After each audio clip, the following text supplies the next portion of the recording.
Сәлем достар, қалайсыздар? Бүгін біз Robloxтағы қорқынышты ойындарды тексеретін боламыз. Мен YouTube-қа дым салмай кетіп, сондықтан саламыз. Бізде TikTok-та шулатып жатқан қорқынышты ойынды ойнайтын боламыз. Мен оған кірген кезде ол кәдімгі ойын және де жапалақ бар. Осы жерде бір секретный, яғни құпия жер бар. Осы жерге кіреміз, мынау мұз. Негізі бұл жерден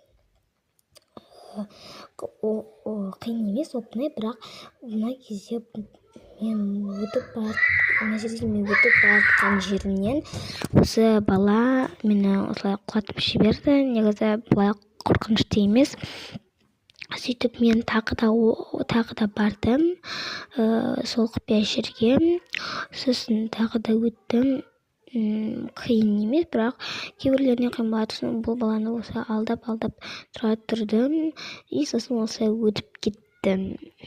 Сосын осылай қызыл нелерден, яғни не деп айтсам болады, числодан өтеміз. Сосын осылай тағы да бізге бір қызыл шапалақ береді. Сосын соның қасында тағы да бір құпия жер бар, соған көрінбейтін жер бар, соған тура жүре береміз. Сосын сол кезде бізде Wi-Fi істемей қалады, соның үстін басып тұра береміз. Сосын өзі кетіп қалады. Сосын қасына барамыз. Сосын бізде осындай бір фото шығады, қорқынышты. Сосын ол өзі кетеді.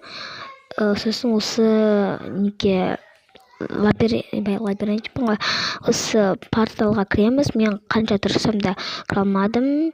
Сосын ол өзі кіріп кетті. Сосын оны күтеміз кірілгенін. Ол негізі қорқынышты емес сияқты болып көрінеді. Сосын қап-қараңғы фонарик бар.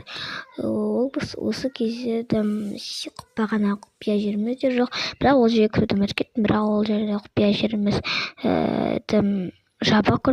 Сосын осылай осы жерден өтеміз. Сосын мен осы жерден өттім, бірақ құлап қалдым. Сосын тағы осы жерден өтеміз. Болған жоқ осы кезде.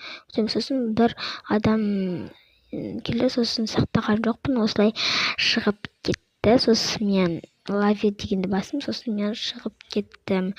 Бұл ойын қызықты, бірақ сақтау керек екен, мен сақтаған жоқпын.